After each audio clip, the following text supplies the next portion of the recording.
Well, another night of weakness in US shares saw the S&P 500 index fall for the fifth session in a row. However, over that period, it's only down 1.5%. So while there has been selling pressure in the US on a broad basis, it hasn't been that damaging for most sectors. The exception, of course, is the NASDAQ and those magnificent 7 tech shares and the semiconductor groups that have been under constant pressure over the course of the week. And one of the main reasons why the NASDAQ index has underperformed both the Dow and the S&P 500 over this week. Last night, it was the turn of retailers, and despite a fairly buoyant report from Walmart, a cautious outlook saw its shares dumped. It fell 4.5%, and other retailers fell. Walmart is the biggest retail outfit in the US, and bad news for Walmart is also bad news for the sector and potentially the US economy. And so we saw caution in trading overnight on the back of that result.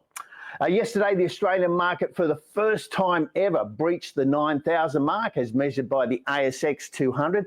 And so we're looking at buoyant trading conditions. We could see a pullback in the Australian trading today. Futures have come off slightly during the overnight session, but the market has been buoyed by strength, mainly in the banks. It's been a standout performing area, but we've also seen some terrific results, and they've contributed to that strong performance from the Australian market.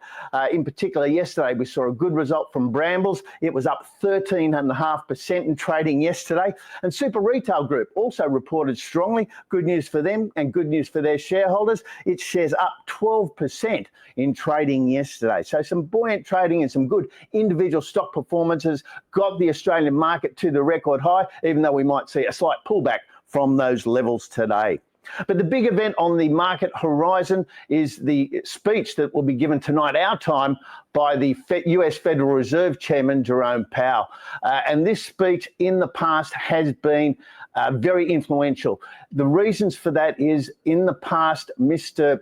Powell has used the meeting at Jackson Hole of all the globe's central bankers as a platform to announce policy changes from the US Federal Reserve. And of course, the ongoing speculation that there'll be further rate cuts in the US has many analysts putting 2 and 2 together to suggest that there'll be a change in policy announced by the Fed tonight, and that will be towards a more accommodative stance. Now, I'm not sure that there's a straight line in that sort of thinking. And in fact, what we saw in the trading overnight, one of the reasons I think for the caution in US markets is a dawning realization that may not be the case. Mr. Powell retires from the Fed board in May next year. There's been very strong political pressure on the Fed to cut interest rates. And in that environment, how Mr. Powell will react is very hard to predict. And we could actually see a hawkish stance being taken in defiance of the political pressure that's being put on the Fed. So I think markets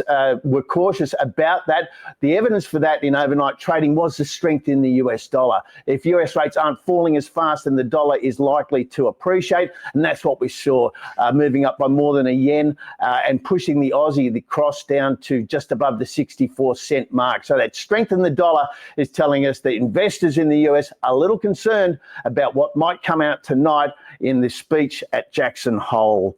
So investors have been preparing for this all week, and what we've seen is a trimming of the sales, and particularly in those top performers. We could see similar in Australia today, and that's another reason to be cautious about the outlook for the day, despite the fact that we are at the all-time highs.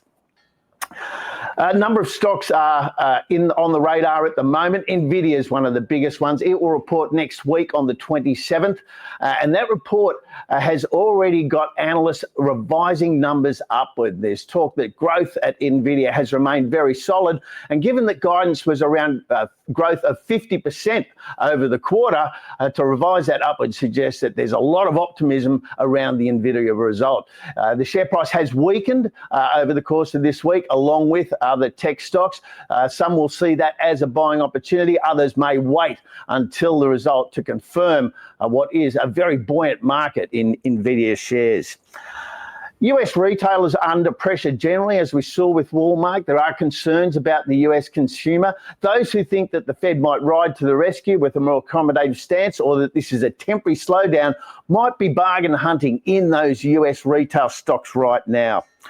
A key question for Australian investors is James Hardie. It'll soon be a US investor problem as well, given the dual-listed company is moving its primary listing from Australia to the US, and it did so without consulting shareholders. So there's already anger about James Hardie before its result 2 days ago.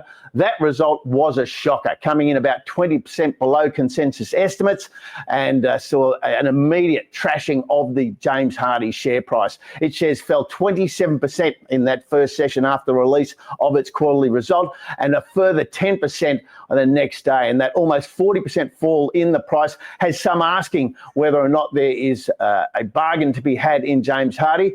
I'd suggest that the institutional shareholders who are so ticked off with James Hardie management have very large holdings, and if they're selling out, the selling may not be done yet. Something to watch out for. In contrast, we're seeing very good support for Australian banks, and while there's been an argument raging for the last few months around valuations for Australian banks, given that some of them look like the most expensive banks in the world, the AAA rating of these banks and the fact that their businesses are largely insulated from the fluctuations in the external environment in the overseas markets has them as a market darling. And we saw that again yesterday. After spectacular gains on Wednesday, they added to those gains yesterday and are a very important component of the all-time highs we're seeing for the Australian banks. And of course, with the ASX 200 crossing the 9,000 mark, index investors and those who've bought into ETFs that track the Australian index